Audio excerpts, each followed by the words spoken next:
Bismillahi wa bihamdih. Assalamualaikum warahmatullahi wabarakatuh.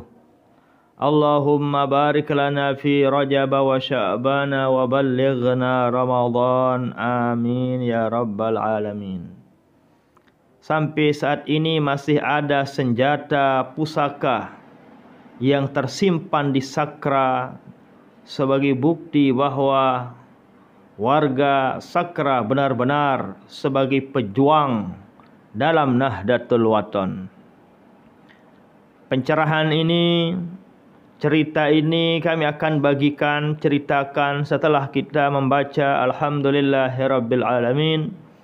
Allahumma aslih ummata Muhammadin sallallahu alaihi wasallam wa farrij an ummati Muhammadin sallallahu alaihi wasallam warham ummata Muhammadin sallallahu alaihi wasallam wa anshur wahfaz ayyid Nahdlatul Wathon fil alamin bihaqqi Muhammadin sallallahu alaihi wasallam amma ba'du. Jadi alhamdulillah wa syukrulillah, senjata cambuk dari Tuan Guru Faisal, adiknya Al-Maghfurlah Bapak Maulana Syekh yang syahid, yang menghiasi Taman Pahlawan Rinjani, senjatanya masih tersimpan di Sakra. Ini adalah fakta sebagai bukti bahwa benar-benar warga, benar-benar orang Sakra adalah pejuang terdepan, sebagai garda terdepan dalam berjuang dalam mempertahankan Nahdlatul Wathon. Senjata itu berupa kayu sepanjang, kurang lebih sepanjang begini, dia hitam seperti di foto, seperti di thumbnailnya yang kalian sudah lihat. Itulah senjata pusaka yang ada di Sakra. Kenapa tidak ada di keluarga Al-Maghfurlah Bapak Maulana Syekh? Kenapa tidak ada di para tokoh-tokoh yang Nahdlatul Wathon yang ada? Kenapa ada di Sakra?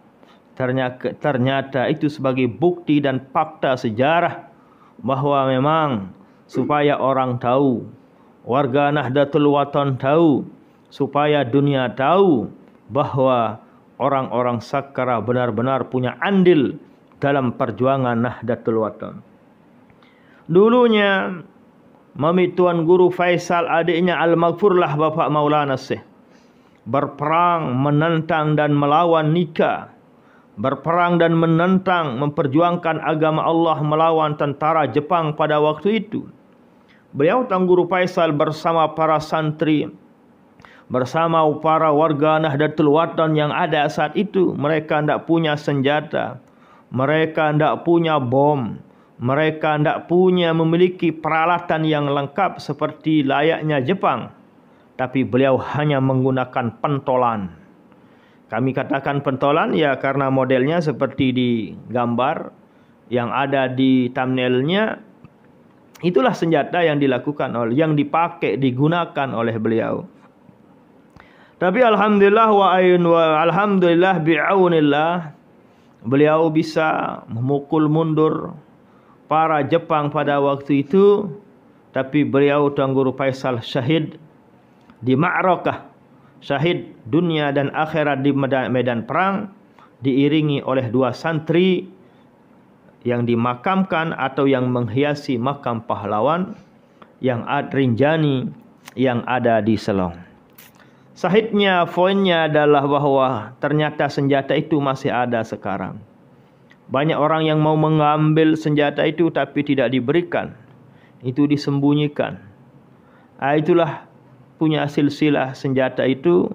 Karena dulu Mami Serinate, mantan gubernur Nusa Tenggara Barat dulu, dekat dengan para petinggi-petinggi Nahdlatul Wathon atau bagaimana sehingga beliau yang menerimanya, beliau yang menyimpannya, beliau yang melestarikannya, sehingga alhamdulillah sampai saat ini senjata itu ada.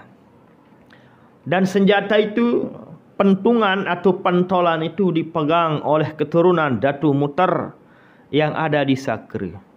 Seperti pada malam-malam yang lalu sudah kami jelaskan bagaimana kiprah dan perjuangan daripada Datu Mutar untuk menyelamatkan Al-Maghfurlah Bapak Maulana Syekh. Bangsa yang besar, orang yang berjiwa besar adalah orang yang tidak melupakan sejarah. Ini sejarah yang tidak ada di kitab kuning. Ini sejarah cerita yang tidak ada di Sahih Bukhari dan Sahih Muslim. Cerita sejarah ini tentu adanya di sakrah. Perlulah dikenal, perlulah diketahui oleh para santri-santri milenial. Perlulah dikenal, perlulah diketahui oleh para pejuang-pejuang milenial agar jangan kita kesiangan, agar jangan menjadi pahlawan kesiangan, agar jangan menganggap diri yang paling berjasa dan yang paling menjadi pejuang di Nahdlatul Watan. Ternyata banyak warga kita, banyak jamaah kita, banyak orang-orang Lombok yang punya andil besar, yang punya kifrah yang luar biasa dalam memperjuangkan organisasi Nahdlatul Watan kita yang tercinta ini. Dari itulah, mudahan dengan cerita yang kami sampaikan ini menambah wawasan dan memberi pemahaman bagi kita-kita sebagai pejuang-pejuang milenial yang sekarang ini.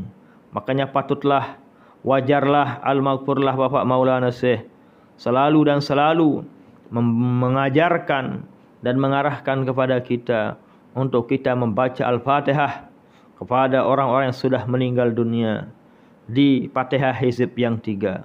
Jami'il muslimin wal muslimat wa nahdiyin wa nahdiyat. Itulah wajar para nahdiyin nahdiyat, para pejuang-pejuang Nahdlatul Watan yang hidup, lebih-lebih yang meninggal dunia, paling kurang kita balas jasa mereka, kita tebus darah mereka dengan kita membacakan Al-Fatihah setiap saat dan setiap waktu.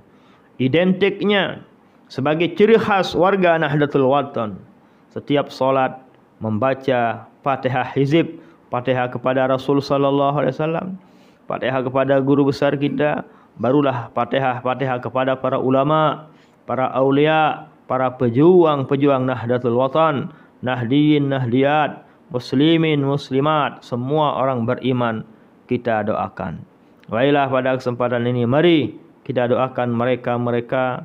Mudah-mudahan kita-kita ini juga menjadi penerus perjuangan para nahdiyin nahdiyat, para syuhada yang telah mendahului kita. Al-Fatihah.